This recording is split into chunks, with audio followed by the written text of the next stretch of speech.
Shoutout sa mga nagpapahiram. Ngayon, nagpahiram sa akin si Azrel. So, nagkakaroon tayo ng mga POV drivings gamit iba't ibang klaseng sasakyan. First time ko actually umirang kay Azrel ngayon. Pinahilaman niya ako.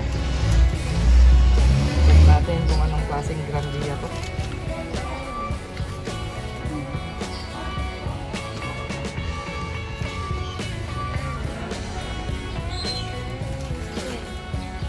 Nagkalat yung mga papel niya.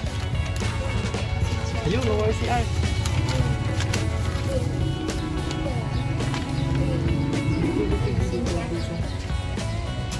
Shucks. Yun lang, malaki yung makina niya. Ano siya? 2.8 liters. 2.8 liters GLGR Hiace na 2023 model. So bago lang to. Ngayon lang nailabas. Akala ko hindi ako masyadong magagastusan sa krudo. Magtitipid ako. Ang ride natin mamaya, papuntang doon yun pare.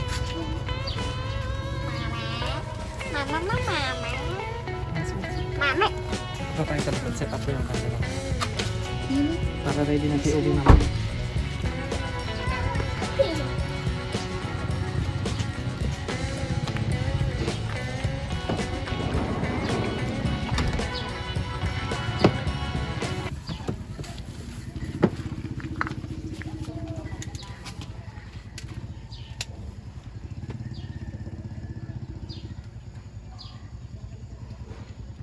Para masyadong mabapang eh.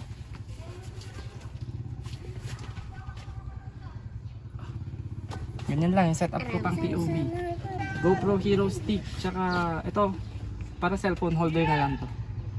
Iipitin ngayon nung Hero 8 natin, kaya ganyan lang. So yung magiging angle natin ng POV is ganyan. Pero syempre itong Hero 8 ko naka super view. So kita yan, pati driver, pati side. Ganyan siya.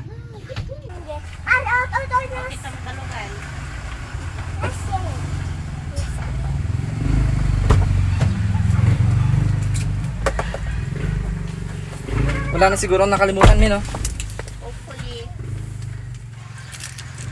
Ipat mo nga eh. Sa baba mo. Yung bag ko nandito. Ay, pinsan.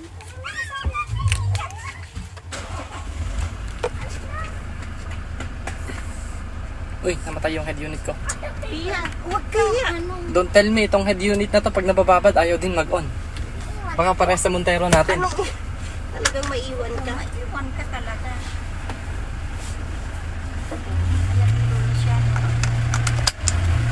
Alright, ang ganda nung ano ya, dash niya mga tropa. Mainit pero yung upuan kasi leather. Wala. Dami nung kami ni Barbara. Wala. Wala yun. Wala. Nakagano ka madayon. Tuka pa lang wato. Adaya. Ay, sorry ka na.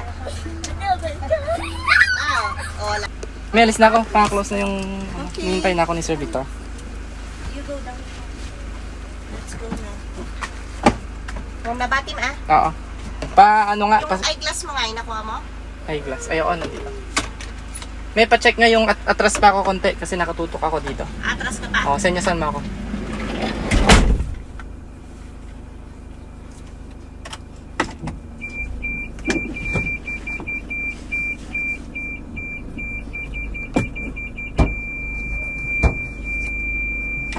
Neutral, drive.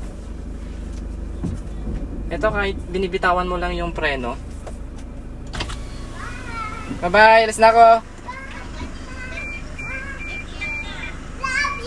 Pati yung harap. Hindi, okay na. Alis na ako.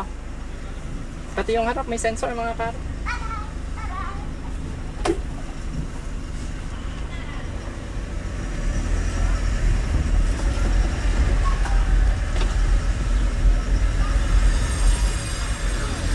Grabe, nakakapanibago. Ang daling mag-drive ng automatic transmission.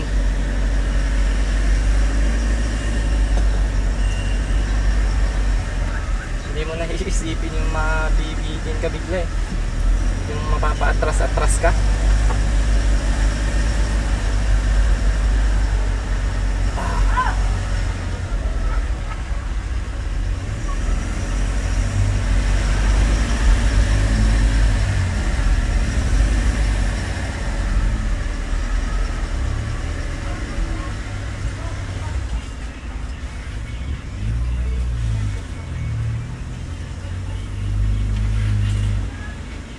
ba? Wala nang kombinasyon pare, bitaw preno lang, abante na.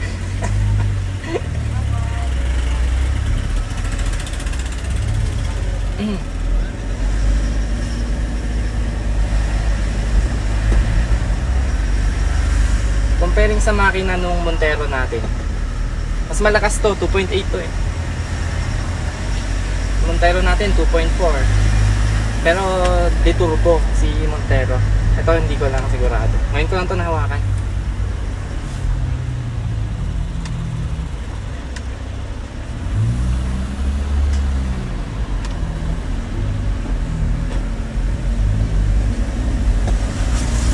Ay, hindi ka na ako magsigunda. Automatic pala.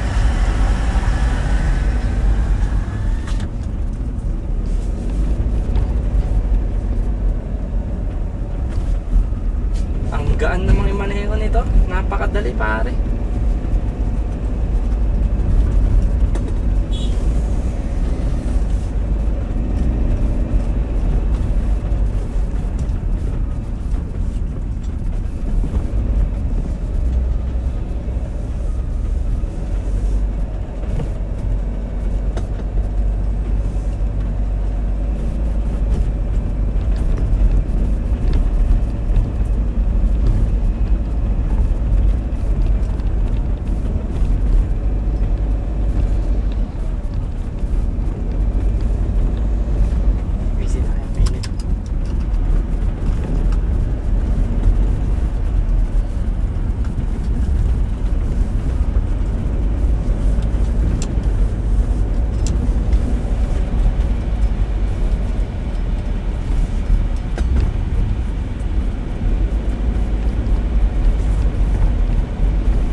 Drive lang, sakto na oh. Lang kaya sa shift na T. Tsaka natin susubukan yung plus and minus no? Semi-manual.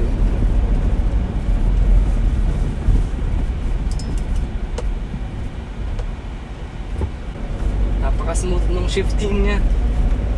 Hindi mo mararamdaman pero naririnig ko yung shifting. Oh, di ba?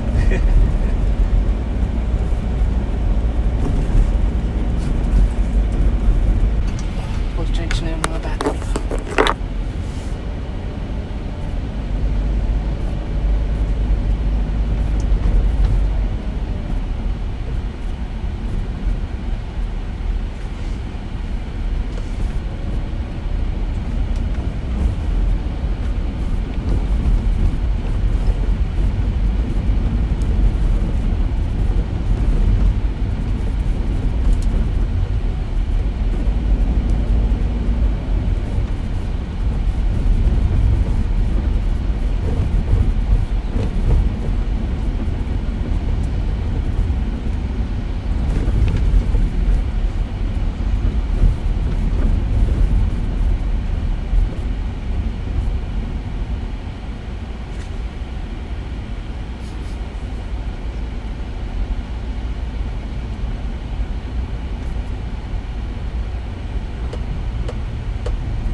Traffic pa.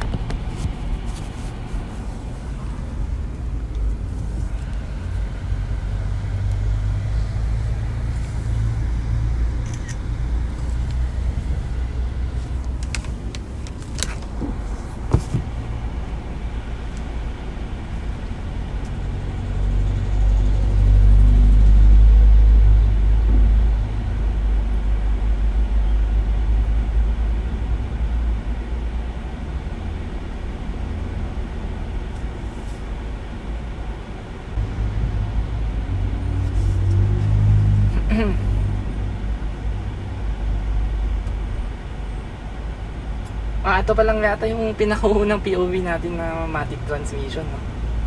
Yung mga hinihiram ko dati kasi hindi ko na PPOV. Puro manual.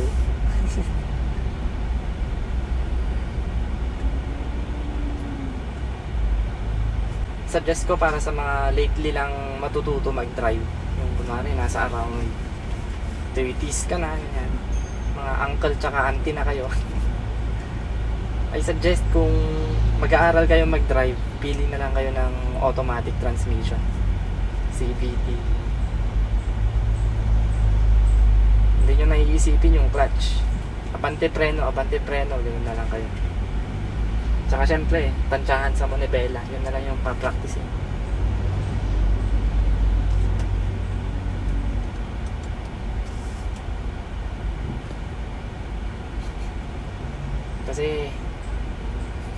Kasi kung magma-manual transmission kayo, for sure marami kayong gagastusin dun.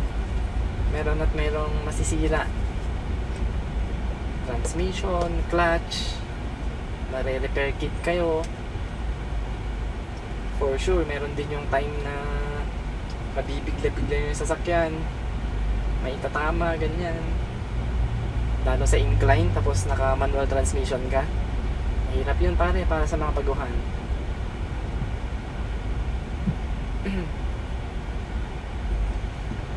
Pero kung gusto nyo talaga ng manual transmission din, kasi may mga kagaya kong driver na they prefer manual talaga eh, kahit matatanda si Lolo Shano. Kasama ko kanina, nandito kukwentuhan kami. Magmamanual pa rin ako para hindi ganun kabilis pag downhill, sabi mo tanda. Pero totoo.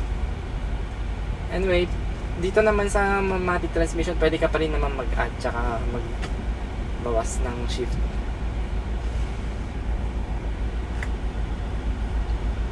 Meron yung S na plus and minus eh.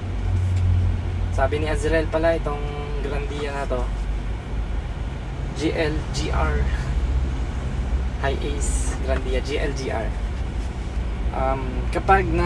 Pag pinasok natin dito sa may S, yung pinakaunang automatic na tumunog, yung pinakaunang automatic na ipasok na cambio niya is tercera.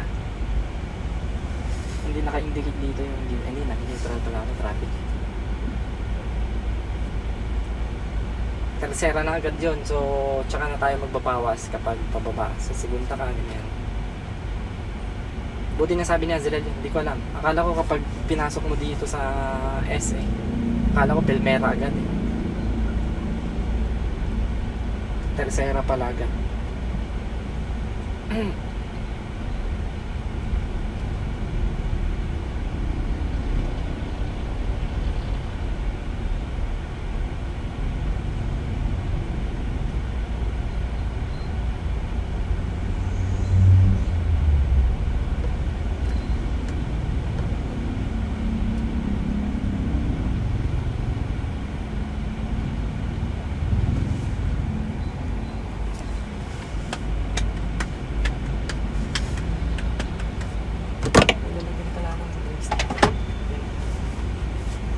Dito sa baba.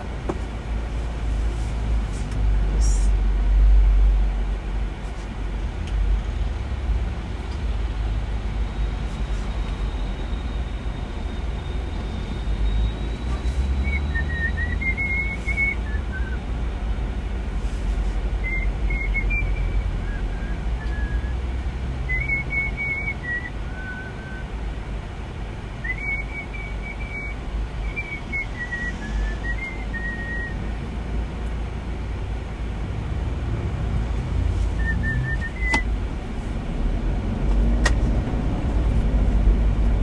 Feeling ko magte-tercera sana ako ngayon.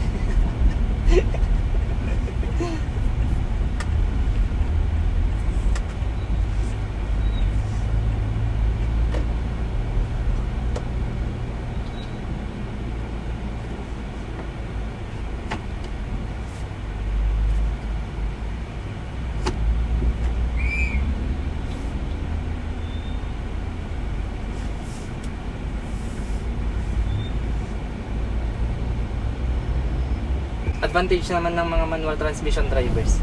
Kahit anong sasakyan na yung papahawak sa inyo, kayang-kaya nyo na yan. Mapamatic man yan, mapamanual. Kayang-kaya niya na yan. Yung kakabisaduhin nyo na lang yung specs ng sasakyan, gaano kahaba yung sasakyan, gaano kalapad, ganun pare. Mababa ba yung sasakyan, mataas, para sa mga humps, para sa mga lubak, ganyan.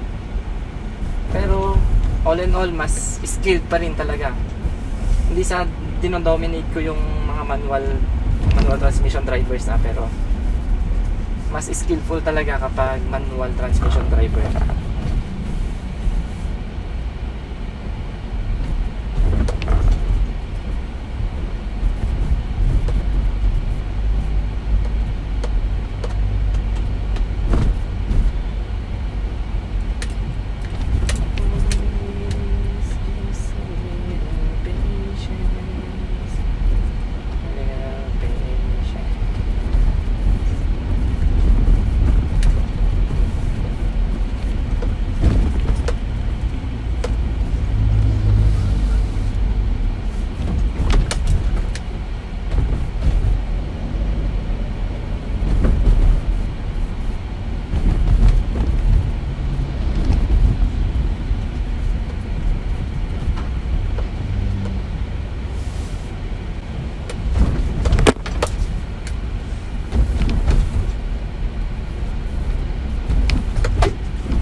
Kupal ka. Tatakbo ka pa dyan.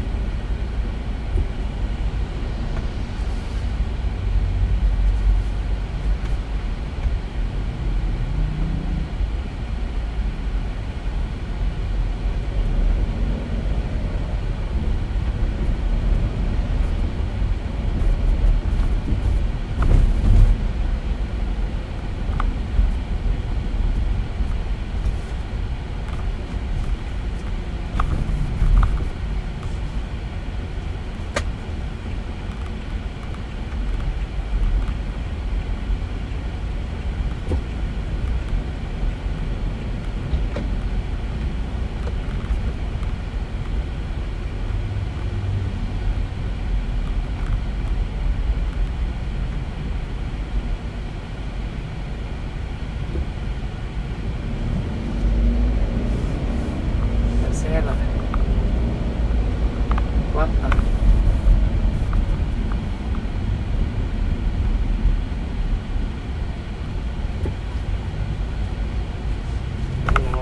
Tingnan ko kung nandito sila when lifestyle.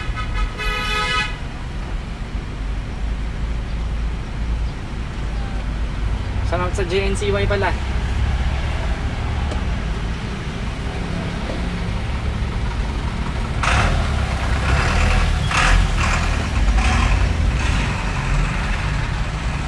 Ito yung tambayan ng mga tropa natin sa JNCY. Kaso wala nakatambay sa labas.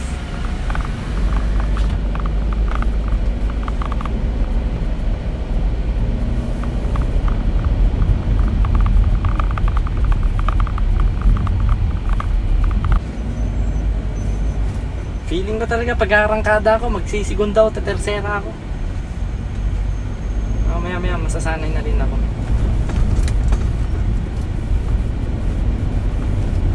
Yun, pumasok bigla